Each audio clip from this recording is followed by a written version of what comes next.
अस्सलाम वालेकुम स्टूडेंट्स। आज जो हमारा डिस्कशन का टॉपिक है स्टिशियोमेट्री, एफएससी पार्ट 1 केमिस्ट्री के फर्स्ट चैप्टर का टॉपिक है स्टिशियोमेट्री, जिसको हम लेके चलेंगे।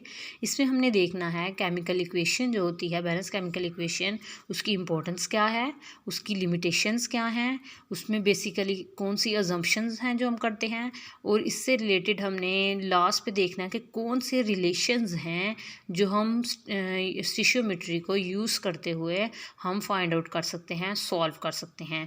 तो ये आज का हमारा जो टॉपिक है, इसके मेन 4 पॉइंट्स हैं। इंपॉर्टेंस है, लिमिटेशन है, अजम्पशंस हैं और रिलेशंस हैं that can be studied by using chemical equation. ये 4 पॉइंट्स हैं जिनको आज हम लेके चलेंगे, और साथ में 2 एग्जांपल्स हैं आपकी जो बुक में दी गई हैं स्टिशियोमेट्री से ही, केमिकल इक्वेशन से ही रिलेटेड, मैथ्स वॉल्यूम वगैरह के रिलेशन को यूज़ करते हुए हमने अपने न्यूमेरिकल जो सॉल्व करने हैं, ये 2 न्यूमेरिकल जो हैं वो हम आज करेंगे। तो चलें स्टार्ट करते हैं अपना आज का लेक्चर। बच्चे, अगर हम स्टिशियोमेट्री की बात करें तो सबसे पहले स्टिशियोमेट्री की डेफिनेशन को देखेंगे। स्टिशियोमेट्री हमारे पास बेसिकली केमिस्ट्री की वो ब्रांच है जिसमें हम डिस्कस करते हैं quantitative relation between reactant and product in a chemical balance chemical equation. So what I can say, the branch of chemistry which deals with or which tell us about the quantitative relationship between reactant and product in a balanced chemical equation is known as स्टिशियोमेट्री। क्या है हमारे पास स्टिशियोमेट्री? Chemistry की वो branch है जो हमें reactant और product के दरमियान जो क्वांटिटेटिव रिलेशन है किसी भी बैलेंस केमिकल इक्वेशन में, उसके बारे में हमें इंफॉर्मेशन प्रोवाइड करती है। अगर स्टूडेंट्स हम केमिकल इक्वेशन की बात करें तो ये बहुत इंपॉर्टेंट हमें इन्फॉर्मेशन प्रोवाइड करती हैं। सबसे पहले इसका मैं फर्स्ट पॉइंट लेके जा रही हूँ, इंपॉर्टेंस इसकी क्या है। इसकी इंपॉर्टेंस कुछ इस तरह से है कि हम बैलेंस केमिकल इक्वेशन में जो मोल है, मोलर वॉल्यूम है, एवोगाड्रोस नंबर है, मैस, मॉलिक्यूलर मैस, इस नॉलेज को यूज़ करते हुए काफ़ी बेटर इन्फॉर्मेशन प्रोवाइड कर सकती है किसी भी रिएक्शन के रिलेटेड। तो केमिकल इक्वेशन हमें ये इन्फॉर्मेशन प्रोवाइड करती है by using the knowledge of this few terms that I tell you. तो ये बेसिकली इसकी इम्पोर्टेंस है। लेकिन स्टूडेंट्स, जो केमिकल इक्वेशन की हम बात करें, ये हमें हर तरह की इन्फॉर्मेशन प्रोवाइड नहीं कर सकती। जाहिर सी बात है इसकी कुछ लिमिटेशंस होंगी। तो हम चलते हैं कि बैलेंस केमिकल इक्वेशन की क्या लिमिटेशंस हैं।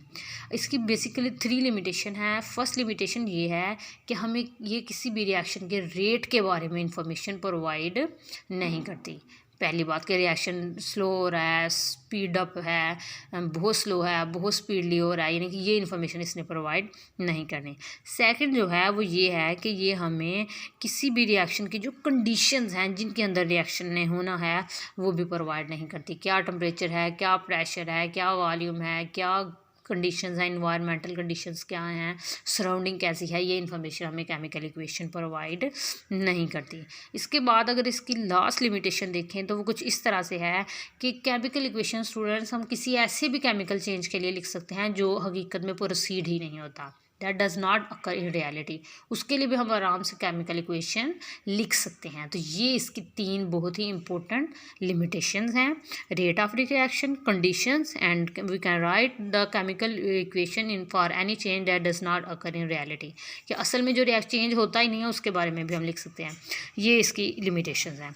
तो जब भी हम केमिकल इक्वेशन जो होते हैं, जब हम स्टिशियोमेट्री कैलकुलेशन परफॉर्म करते हैं तो हम कुछ अजम्पशंस हैं जो कि खुद से कर लेते हैं। कि वो क्या अज्यूम करते हैं हम, 2 अजम्पशंस हैं बेसिक। फर्स्ट क्या है कि जितने भी रिएक्टेंट हैं वो प्रोडक्ट में कन्वर्ट हो रहे हैं, all the reactant are converted into product. जो सेकंड अजम्पशन है वो ये है, there is no side reaction in this reaction, कि कोई साइड रिएक्शन नहीं हो रहा इसमें। तो ये बेसिक 2 अजम्पशन है हमारे पास जो कि हम करते हैं जब भी हम स्टिशियोमेट्रिक कैलकुलेशंस करते हैं। अब हम चलते हैं कि कौन से रिलेशंस हैं जिनको हम स्टिशियोमेट्री को यूज़ करते हुए सॉल्व कर सकते हैं। तो बेसिक स्टूडेंट्स 4 रिलेशंस हैं जिनको हम फाइंड आउट कर सकते हैं, जिनके बारे में इंफॉर्मेशन ले सकते हैं by using chemical equation, balance chemical equation. तो हम बैलेंस केमिकल इक्वेशन की हेल्प से किन किन चीज़ों को स्टडी कर सकते हैं, mass mass relationship, mass molar relationship, mass volume relationship और मोल मोल रिलेशनशिप। अब मैं ये बताऊंगी क्या है।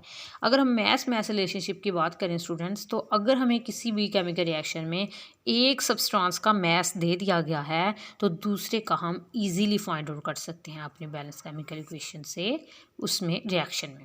दूसरा मैस मोल की बात करें, अगर उन्होंने हमें किसी एक सब्सटेंस का मैस दिया है तो उससे हम दूसरे सब्सटेंस के मोल भी फाइंड आउट कर सकते हैं, या अगर हमें मोल दिए हैं तो हम उसको यूज़ करते हुए मैस भी फाइंड आउट कर सकते हैं।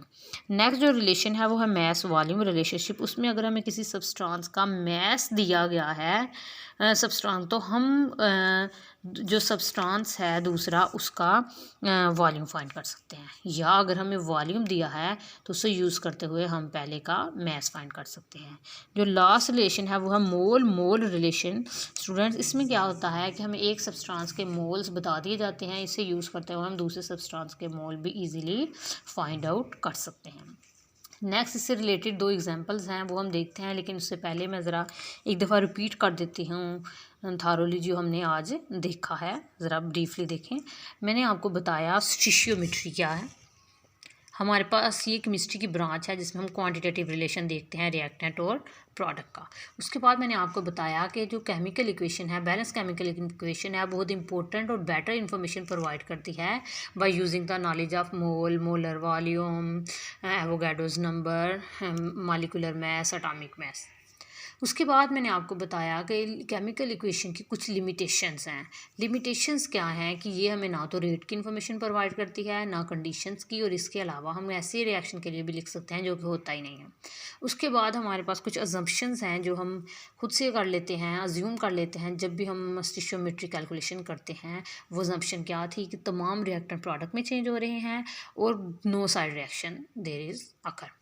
और उसके बाद मैंने आपको बताया कि 4 रिलेशंस हैं जिनको हम स्टडीड कर सकते हैं by using balance chemical equation, mass mass relation, mass mole relation, mass volume relation, mole mole relationship between the substances in a chemical reaction. तो स्टूडेंट्स, ये थे हमारे पास बेसिक जो हमारी स्टिशियोमेट्री की इंफॉर्मेशन है। अब हम चलते हैं अपने एग्जाम्पल की तरफ जो हमने आज डिस्कस करनी है।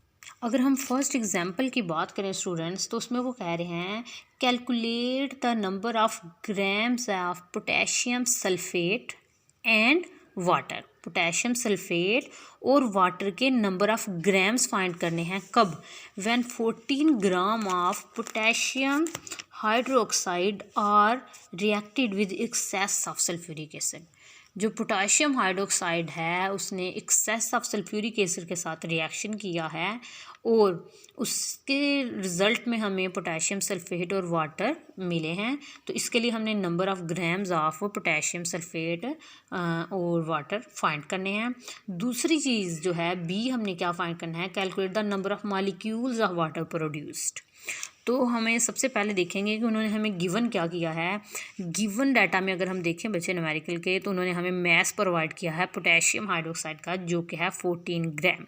और आपको पता है जब मॉलिक्यूलर मैस जो है हम इजीली फाइंड आउट कर सकते हैं। अगर हम पोटेशियम हाइड्रोक्साइड का मॉलिक्यूलर मैस देखें तो हमें पता है पोटेशियम का 39 है, ऑक्सीजन का 16 है, हाइड्रोजन का 1 है। जब इन्हें हम इकट्ठा करते हैं, कंबाइन करते हैं, तो 56 ग्राम पर मोल हमारे पास इसका मॉलिक्यूलर मैस आ गया। तो मैस और मॉलिक्यूलर मैस तो चले हमारे पास है। अब हमने फाइंड क्या करना है वो मैंने आपको पहले भी बताया, हमने फाइंड करने हैं grams of potassium sulphate and water. Second जो चीज़ हमने फाइंड करनी है, हमने फाइंड करना है number of molecules of water. तो ये कुछ चीज़ें हैं जिसको हम देखेंगे। अब हम अपने सॉल्यूशन की तरफ चलते हैं। सॉल्यूशन में हम क्या करेंगे, सबसे पहले हमने करने हैं पोटेशियम हाइड्रोक्साइड के मोल। मैस मॉलिक्यूलर मैस दोनों आ गया तो हम इससे इजीली मोल्स को फाइंड आउट कर सकते हैं। मैस को मॉलिक्यूलर मैस से जब डिवाइड करेंगे तो मोल्स आ जाएंगे हमारे पास 0.25। तो ये आ गए हमारे पास पोटेशियम हाइड्रोक्साइड के मोल्स फाइंड करने के बाद बच्चे हम करेंगे, हम जो उन्होंने हमें इंफॉर्मेशन दी है उसको यूज़ करते हुए इक्वेशंस अगर लिखें तो वो कुछ इस तरह से होती है। इक्वेशन में क्या हो रहा है स्टूडेंट्स के पोटेशियम सल्फेट जो है उसका रिएक्शन सल्फ्यूरिक एसिड के साथ करवाया है, तो हमें पोटेशियम हाइड्रोक्साइड का रिएक्शन सल्फ्यूरिक एसिड के साथ करवाया है, तो हमें पोटेशियम सल्फेट और वाटर ऑब्टेन हुए हैं। जब इस इक्वेशन को हम बैलेंस करें स्टूडेंट, तो यहाँ पर हमें पता चलता है कि पोटेशियम हाइड्रोक्साइड के 2 हमने मॉलिक्यूल लिए हैं, जबकि वाटर के हमें 2 मिले हैं, और पोटेशियम सल्फेट का भी एक है और सल्फ्यूरिक एसिड भी एक है। अब चूँकि हमारे पास पोटेशियम हाइड्रोक्साइड के मोल्स आ चुके हैं, अब हम सिंपली इसको कंपेयर करेंगे पोटेशियम सल्फेट के साथ कि जब हमने पोटेशियम हाइड्रोक्साइड के 2 मोल लिए थे तो हमें कितने मिले, पोटेशियम सल्फेट का 1। तो अगर इसका 1 होगा तो इसके कितने मिलेंगे, 1/2 सिंपली। लेकिन हमारे पास कितने मोल्स हैं पोटेशियम हाइड्रोक्साइड के, अभी हमने फाइंड किए हैं 0.25। तो फिर इसका कंपैरिजन करेंगे 0.25, इसकी रेशो बनती है 1/2 मल्टीप्लाई बाई 0.25। तो इस तरह से हम पोटेशियम हाइड्रोक्साइड के मोल्स को यूज़ करते हुए पोटेशियम सल्फेट के मोल्स निकाले, जो आए हैं हमारे पास 0.125। अच्छा जी, अब हमें पता है बच्चे मॉलिक्यूलर मास कितना बनता है पोटेशियम सल्फेट का, 174 ग्राम पर मोल। ये आप फाइंड आउट कर सकते हैं सिंपली अगर आपको मॉलिक्यूलर मास आते हैं, सब्सटेंसेस के एटॉमिक मास आपको पता है, तो आपको याद करने पड़ेंगे एटॉमिक मास एटम्स की। तो ये आ गया। अब हम कंपैरिजन करेंगे पोटेशियम सल्फेट का, जिस तरह हमने पोटेशियम हाइड्रोक्साइड का रिएक्शन कंपैरिजन किया था पोटेशियम सल्फेट के साथ, अब इसका हम कंपैरिजन करेंगे वाटर के साथ। तो बच्चे आप ज़रा इस इक्वेशन को गौर से देखें, 2 पोटेशियम हाइड्रोक्साइड हैं तो 2 ही वाटर के मॉलिक्यूल बन रहे हैं, तो फिर इनका तो सिंपल जो आंसर आएगा, जितने मोल्स हमारे पास पोटेशियम हाइड्रोक्साइड के थे इसका मतलब है उतने ही हमें वाटर के मिले। अब इससे हम वाटर के भी मैस को फाइंड आउट कर सकते हैं, जैसे हमने ऊपर फाइंड आउट किया है पोटेशियम सल्फेट के मोल्स को मॉलिक्यूलर मैस से मल्टीप्लाई किया तो हमारे पास मैस आ गया पोटेशियम हाइड्रोक्साइड का और सल्फेट का। तो इसी तरह जब हम वाटर के मोल्स को वाटर के मॉलिक्यूलर मैस से मल्टीप्लाई करेंगे तो हमारे पास मैस आ जाएगा वाटर का।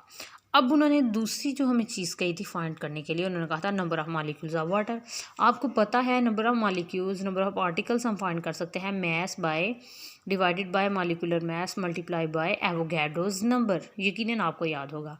और जो मैस बाय मॉलिक्यूलर मैस है हमें पता है वो क्या है, वो मोल्स हैं। तो मोल्स तो अभी हमारे पास आ गए ना वाटर के, तो अब इन मोल्स को जस्ट हमने एवोगैड्रोस नंबर से जब मल्टीप्लाई किया तो हमारे पास आंसर आ गया हमारे पास मॉलिक्यूल्स का, कि वाटर के मॉलिक्यूल्स हम कितने यूज़ कर रहे हैं, 1.50 मल्टीप्लाई बाय 10⁻23। तो ये स्टूडेंट्स आज का हमारा न्यूमेरिकल था। फर्स्ट एग्जाम्पल हमने सॉल्व की कि हम किस तरह से मैस को यूज़ किया है जस्ट पोटेशियम हाइड्रोक्साइड के, और इसको यूज़ करते हुए हमने मैस फाइंड किया है 2 कंपाउंड्स का, पोटेशियम सल्फेट और वाटर का, और नंबर ऑफ़ मॉलिक्यूल्स भी हमने फाइंड आउट किए हैं। अब चलते हैं हम अपनी नेक्स्ट एग्जाम्पल की तरफ।